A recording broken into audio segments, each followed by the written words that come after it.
السلام عليكم ورحمة الله، معكم نمير حيدر. اليوم رح احكي عن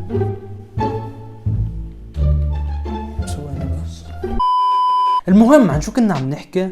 عم بحكي عن جدولة باليوتيوب او حتى بالامور العادية رح تتغير شوي، لانه بلشت بالجامعة اخذ كورس صيفي وماخذ 3 مواد، والكورس الصيفي بس شهر، فمضغوط شوي. فمن الممكن ننزل مرة بالاسبوع او مرتين، يعني بعدني مش متأكد، بس على الاغلب مرة بالاسبوع. بس اليوم اللي بدي نزل فيه هو يوم السبت، ويمكن هذا الفيديو ينزل الاحد او الاثنين ان شاء الله ما يطول. وثانيا لانه دوامي من الاحد للخميس، فبقدر استغل وقت الخميس بالليل للسبت عشان اسوي اديت ونزل فيديوهات. ثالث شيء، اني كطالب جامعي ماخذ كورس صيفي، نهاري كيف بيكون من اول اليوم لاخره، واكيد انا عم بدرس اونلاين، فعادة بفيق على الساعة 10 قبل الدوام. دوامي ببلش على الساعة 11 الصبح، وعندي حصتين من الساعة 11 للساعة 2 الظهر، بعدين بريك ساعة ونص. بهالبريك عادة بقعد على التليفون او بساعد اهلي. ماما والله مش عم كذب، بس مرات بساعدكم. من الساعة 3 ونص لل5 عندي اخر لكتشر، واللي هي ماخذها سبانيش. يو سوي دي لبنو، يو استوي موتشا لا يو ستوي موتشا بوينو،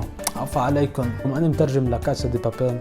ونو دو ستريس. وبعدين بيجي وقت الغداء. هلا دقيقة، بالساعة ونص، بالبريك الساعة ونص بتغدى، وبعدين حصة الاسباني، وبس خلص انا بخلص على الساعة 5.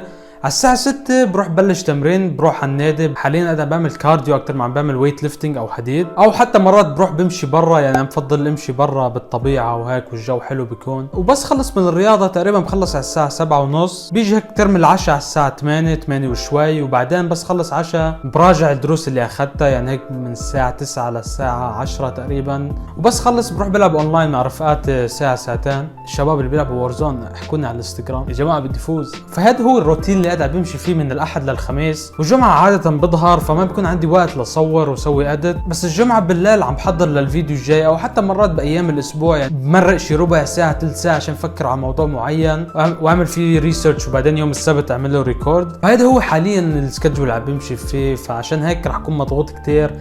ممكن نزل مثل ما قلت فيديو او 2، بس على الاغلب رح يكون فيديو بالاسبوع. كمان كنت عم فكر، واحد اقترح علي فكره حلوه كتير، واللي هي المعروفه كسوشيال اكسبيرمنتس، او حتى اسوي انترفيو مع ناس عن هيك شيء، اسئله معينه، يعني اكيد مش مسخره، او اعمل مقالب بالناس وكذا. بس بعدني عم بدرس الموضوع اكيد. بدي اني تكتبوا لي بالتعليقات هيك افكار جديده او موضوع معين حابين اني احكي عنه. ووصلنا لنهايه المقطع، ما تنسوا تسووا لايك سبسكرايب وانشروا المقطع، ونراكم بالحلقه القادمه، والسلام عليكم.